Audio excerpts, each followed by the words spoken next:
পুনৰ এটা big news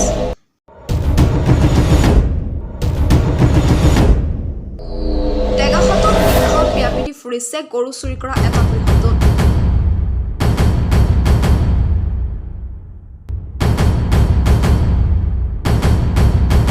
মাজনিশা গাড়ীৰে গৰু চুৰি কৰিবলৈ এই বৃহৎ দলটো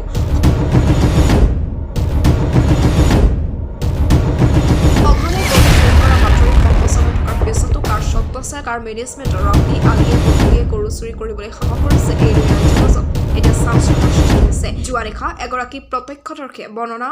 কিছু শুনকচোন এই পান্ধোৱা তিনিআলি আপোনালোকৰ ঘৰৰ মুখতে যোৱা নিশা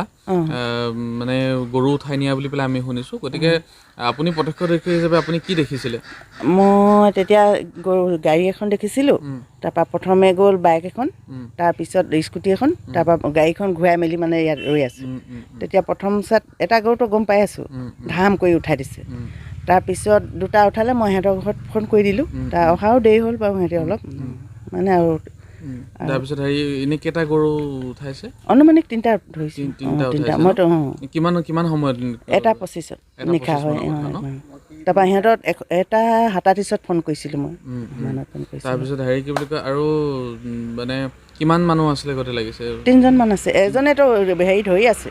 গাড়ীখন চলাই আছে গুগু কৰি আছে তাৰপৰা দুজনে উঠাই আছে মানে কি গাড়ী আছিলে এখন চাৰিচকীয়া বাহন দীঘল আৰু দীঘল মানুহ উঠা গাড়ী আগে পিছে এনেকুৱা হৈছে নেকি মই এইডোখৰত গম নাপাওঁ কালিয়ে দেখিছোঁ কালিহে দেখিছোঁ ঠিক আছে